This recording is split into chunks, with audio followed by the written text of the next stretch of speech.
नमस्कार, देशोन्नतीच्या सुपर 30 मध्ये मी ऐश्वर्या आपलं स्वागत करते। 18 ऑगस्ट रोजी मुंबईत आशिष शेलार यांच्या अध्यक्षतेखाली श्री तुळजाभवानी मंदिर जीर्णोद्धार संबंधी एक महत्त्वाची बैठक बोलावण्यात आली होती। या बैठकीत स्थानिक लोकप्रतिनिधी यांना निमंत्रण देण्यात आलं नाही। याचबरोबर जिल्ह्याचे पालकमंत्री प्रताप सरनाईक आणि खासदार ओमराजे निंबाळकर यांना देखील बैठकीत बोलावण्यात आले नाही। जिल्ह्यातील 2 महत्त्वाच्या व्यक्तींना बैठकीत न बोलावल्याने मोठी खळबळ उडाली होती। मात्र लोकप्रतिनिधींना टाळून थेट मटका किंगची शेलार यांच्या बैठकीत हजेरी दिसल्याने सर्वांच्या भुवया उंचावल्या आहेत। ठाणे जिल्ह्याला हवामान खात्याकडून आज अतिवृष्टीचा इशारा देण्यात आला।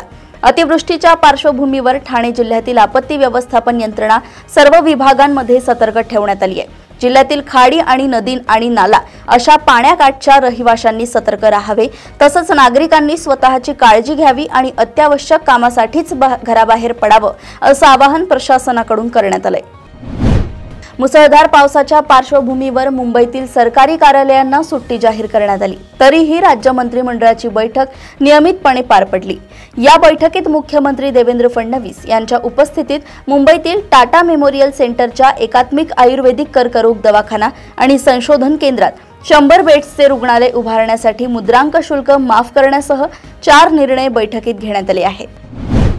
उपमुख्यमंत्री अजित पवार यांच्या राष्ट्रवादी काँग्रेस पक्षाचे आमदार शेखर निकम यांच्याच मतदारसंघात त्यांच्यासोबत निवडणूक लढवलेले आघाडीचे प्रशांत यादव यांचा आज मुंबईत मुख्यमंत्री देवेंद्र फडणवीस यांच्या उपस्थितीत पक्षप्रवेश झालाय।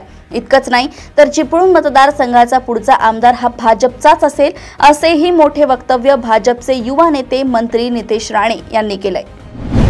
मुख्यमंत्री देवेंद्र फडणवीस, महसूल मंत्री चंद्रशेखर बावनकुळे यांचा पाठपुरावा आणि वरिष्ठ अधिकाऱ्यांचे प्रयत्न यामुळे छतावरील सौर ऊर्जा प्रकल्प योजनेने नागपूर जिल्ह्यात चांगलीच गती घेतली असून राज्यात प्रथम क्रमांक पटकावला आहे। पुणे, जळगाव, अमरावती, छत्रपती संभाजीनगर, नाशिक हे 5 जिल्हे वगळता अन्य बहुतांश जिल्ह्यात या योजनेची कासव गतीच आहे। अखिल भारतीय किसान सभा प्रणित ऊस उत्पादक महासंघाच्या वतीने येत्या गुरुवारी सकाळी 11 ते 4 या वेळेत राजश्री शाहू स्मारक भवन येथे ऊस उत्पादक शेतकऱ्यांची महाराष्ट्र राज्य परिषद आयोजित करण्यात आली। ऊसाला प्रति टन एक रकमी रुपये 5,000 रुपये दर द्या। रिकव्हरीचा बेस पूर्वीप्रमाणे 9.5% करा। साखरेसाठी घरगुती व औद्योगिक अशी दुहेरी दर प्रणाली सुरू करा। यासह अनेक महत्त्वाच्या मागण्यांसाठी ही ऊस परिषद घेण्यात आली असं उदय नारकर यांनी सांगितलं।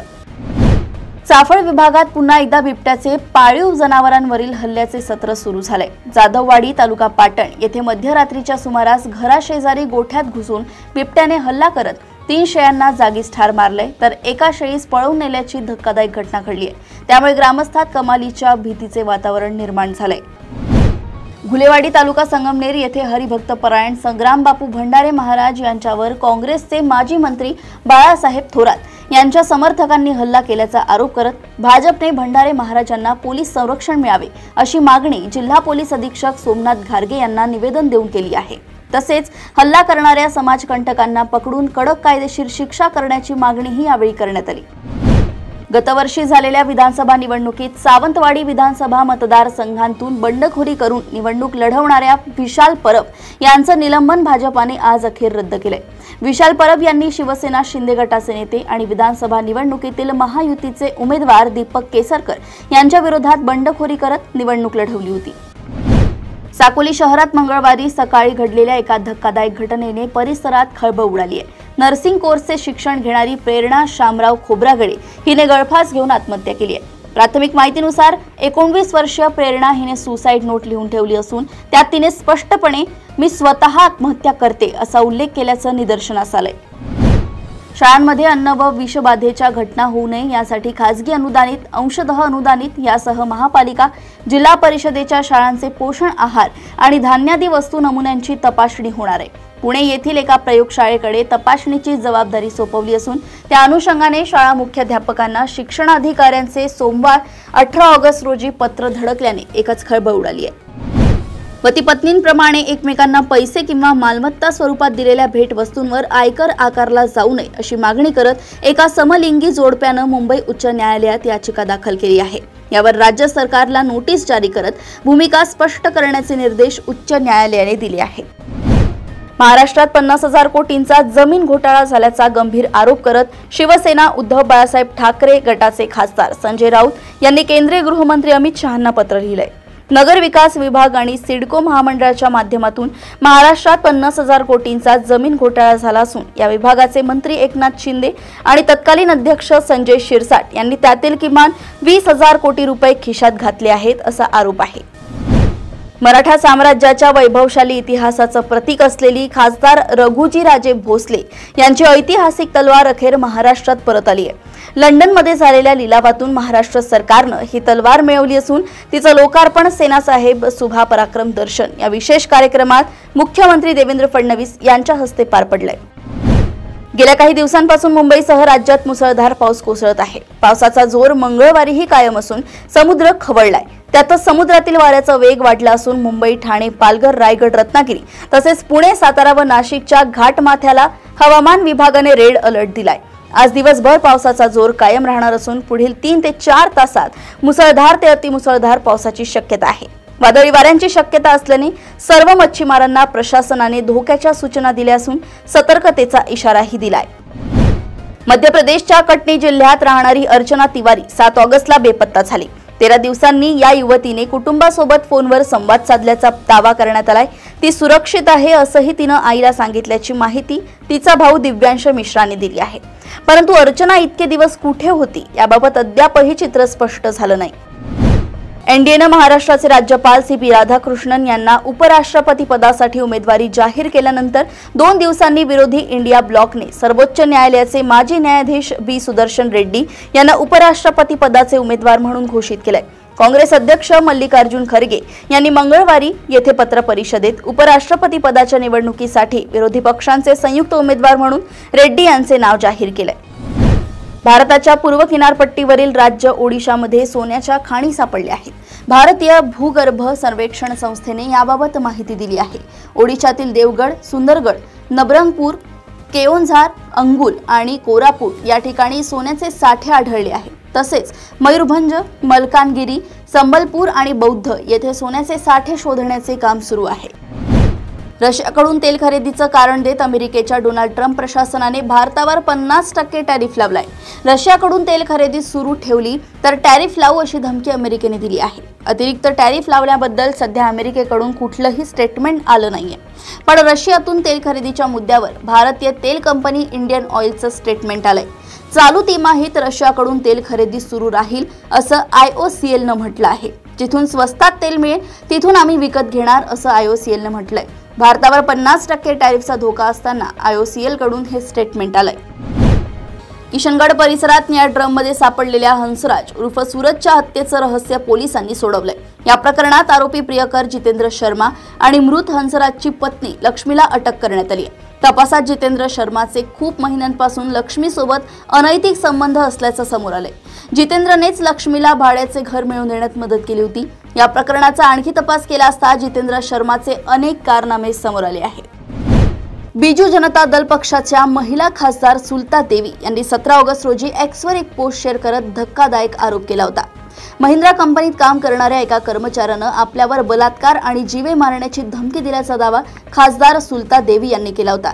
आता महिंद्रा ग्रुपने यावर अधिकृत भूमिका मांडली आहे।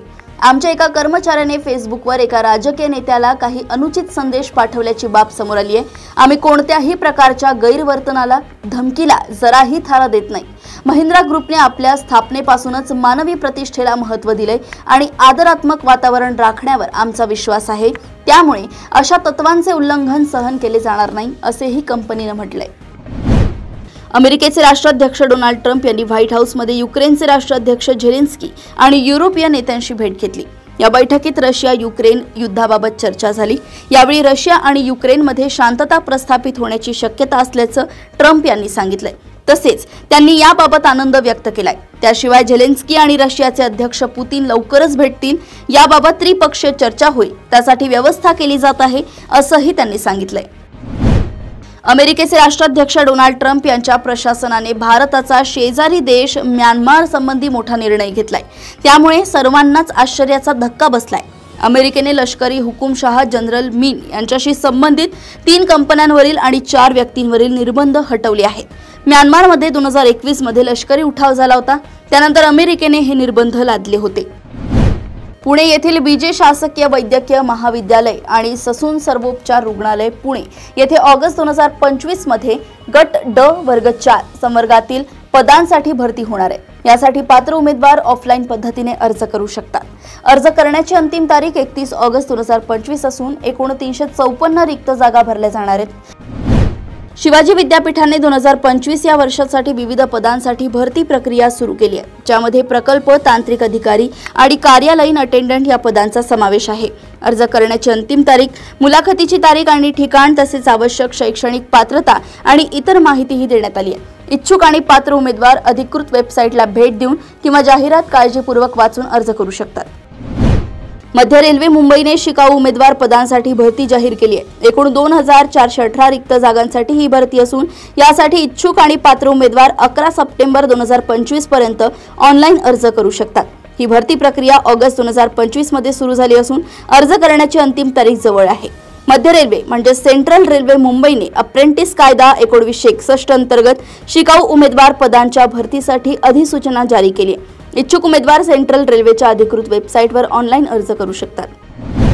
सॅम ऑल्टमन यांच्या नेतृत्वाखालील ओपन एआयनं मंगळवारी भारतातील वापरकर्त्यांसाठी विशेषतः डिझाईन केलेलं ChatGPT Go नावाचं एक नवीन कमी किमतीचा सबस्क्रिप्शन प्लॅन लॉन्च केलाय। या प्लॅनमध्ये वाढीव message limit, image generation, file uploading आणि चॅट मेमरी यासारख्या सुविधा उपलब्ध आहेत। कंपनीच्या नवीनतम GPT-5 मॉडेलवर आधारित हा प्लॅन स्थानिक भारतीय भाषाला अनुरूप आहे। ओपन एआयनं भारतात ChatGPT Go नावाचा नवीन सबस्क्रिप्शन प्लॅन लॉन्च केलाय, ज्याची किंमत फक्त 399 रुपये प्रति महिना आहे। अमेरिकेनं भारतीय उत्पादनांवर 50% आयात कर लागू केल्याचा कापड उद्योगाला मोठा फटका बसणार आहे। याबाबत भारतीय कपडा महासंघाचे समन्वय प्रभू दामोदरन यांनी चिंता व्यक्त केली आहे। जर अमेरिकेबरोबर चर्चा करून भारतनं तडजोडीला मार्ग काढला नाही तर कापड उद्योगाचं नुकसान होईल असं त्यांनी म्हटलंय। ज्येष्ठ अभिनेते अच्युत पोद्दार यांचं सोमवारी 18 ऑगस्ट रोजी रात्री निधन झालंय। वयाच्या 91व्या वर्षी त्यांनी अखेरचा श्वास घेतलाय।